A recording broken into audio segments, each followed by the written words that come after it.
Hunting season's coming. Guys, it's coming. It's going to be here before you know it. Getting everything ready to go, making sure all my feeders are full, and checking out the blinds. You got to check out the blinds. Last thing you want to do is show up deer season and your blinds aren't working. So I've got this platform blind.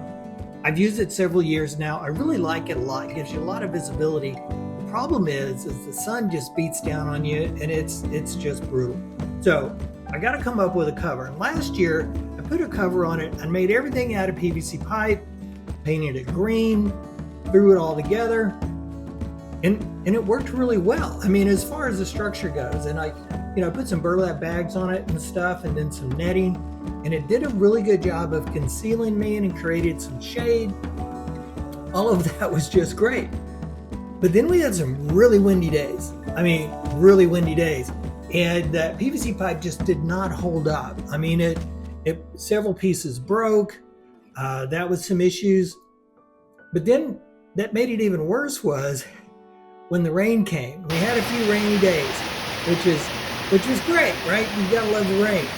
But I didn't prepare for that. So my top did not have any rain cover at all. It was just some netting and some burlap.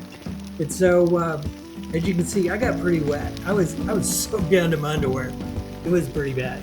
So this year, I got to come up with something a little bit better. So I ran out, or first I took all my dimensions, right? So I got my tape measure, climbed up there, kind of traced out the shape here, which is pretty bizarre. It's not rectangular, it's not square. And then you got that wonk where the ladder is. So you got to accommodate that. Took a lot of dimensions and got ready to go. It picked me up about 60 feet, a 3/4 inch, 18 gauge angle iron. And I thought, this is going to hold up pretty good. It's not too strong, right? It's not too beefy. It's not difficult to work with. And it'll hold a weld really well. So I cut my pieces and I thought, well, I'm going to come up with some kind of roof that'll protect me from the rain and the sun. So let's see how I came up with it.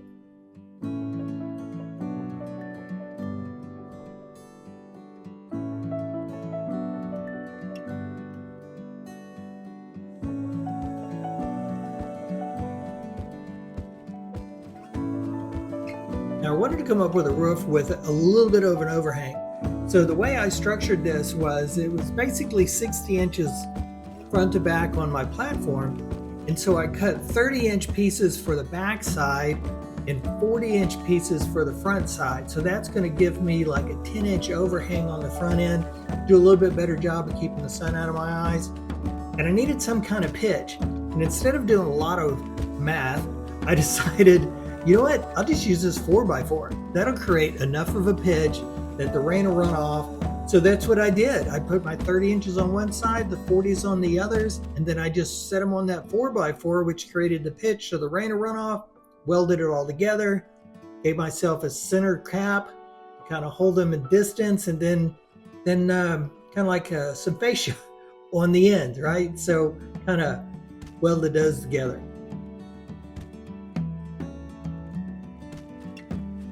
I needed some feet for the legs. And I looked around and I had some of these like tabs or plates that I've knocked off the T-post that I didn't need on my T-post.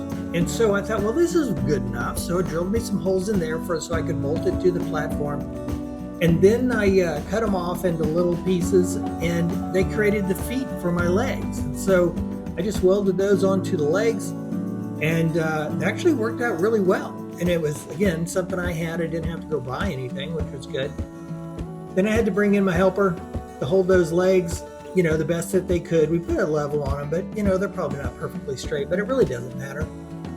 And so she did that. I kind of welded them all up.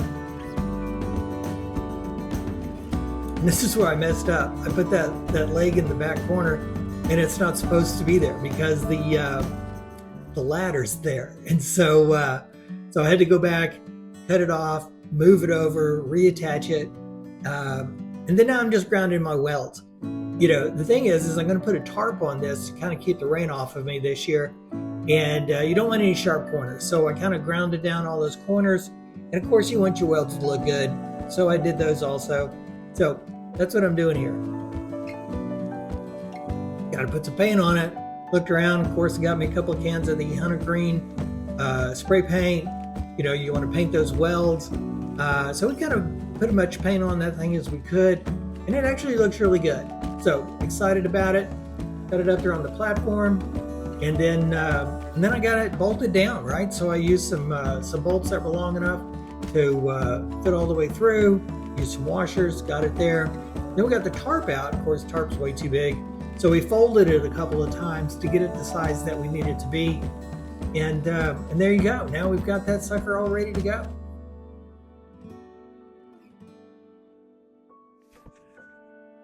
You know, one thing I've always done is to approach or have the opening to my blinds in the rear, right? On the opposite side of the feeder or wherever I think the animals are going to be.